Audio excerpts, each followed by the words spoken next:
people have been, living from day to day, never realizing the profound impact secrets have on us. Secret government, secret projects, secret knowledge. And today we are beginning to see that the world is in serious trouble. I believe that the things which are going on in the world today, not the least of which the Middle Eastern war and Middle Eastern intrigue, I think the machinations that are going on behind the scenes of world government are being orchestrated. I have no doubt in my mind, after 43 years of looking at this subject, that so much of our world, the wars, the violence, the bloodshed, the animosity among races, is purposely designed by someone. Catholic Church is involved in Israel. They're involved in the Holocaust.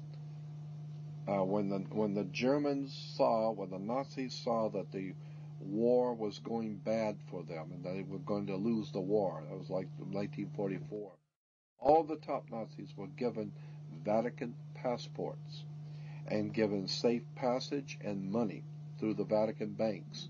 Money was given to all the top Nazis to get them out.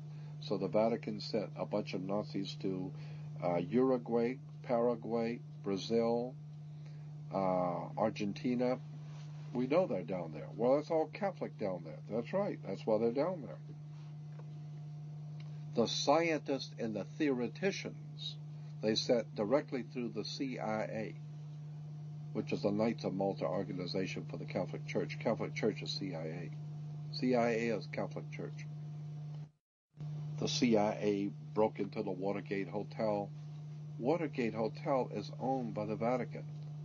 The owners of the Watergate Hotel today in Washington, D.C. is owned by the Catholic Church. It's a Vatican owner. The Vatican owns the Watergate. And the CIA was in there doing their dirty work in the Watergate Hotel. And then they got Nixon kicked out of office because Nixon realized that the Vatican is involved in all this crap and the English involved in all this crap.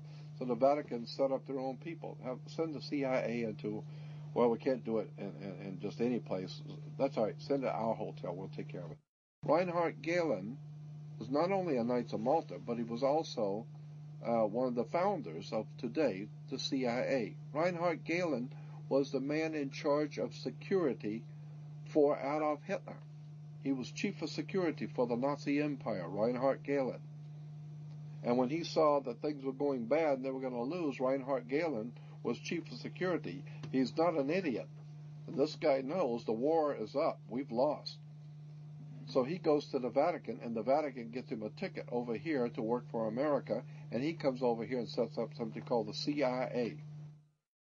All of these religious leaders in America on television, they have contracts under the table with international oil cartels, drug cartels, banking cartels, and they are reaping in millions of dollars in private profits in European banks that American Christians have no idea in the world about.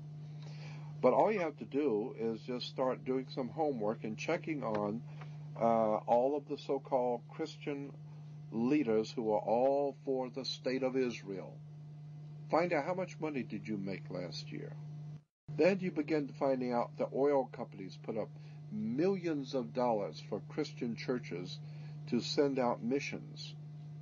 So many of the Christian missionaries that go out around the world, and these you see them nightly on television, missionary movements that go out to the poor, starving people of Africa and the poor people of China. These missions are being financed, but a lot of the big churches are not telling their people that it's being financed by oil companies.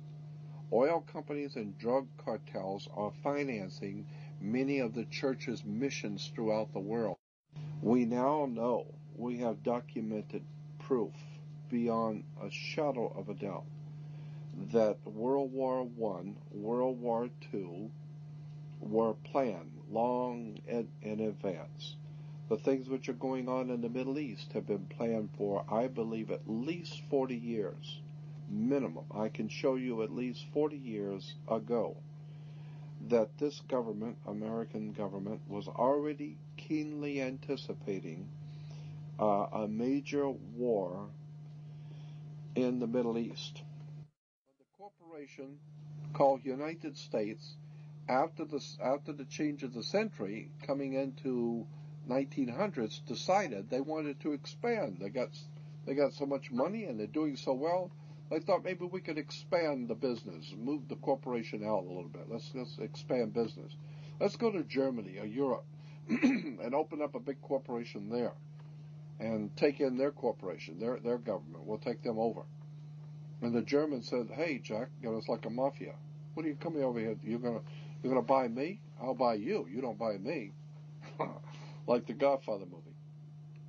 What, you're going to come into Las Vegas and you're going to give me, and you're going to buy my hotels? Who says I'm going to sell my hotels? And the American corporation, British American corporation, said, unfortunately, maybe you didn't understand. Let me restate it so you understand. I didn't ask you. I'm telling you. We're moving in here. It's called a corporate takeover. And so there was a hostile corporate takeover where the American corporation decided they want to take over in Europe, and they didn't want to be taken over. Well, it's too bad. We'll take over anyway. So they called it a hostile corporate takeover.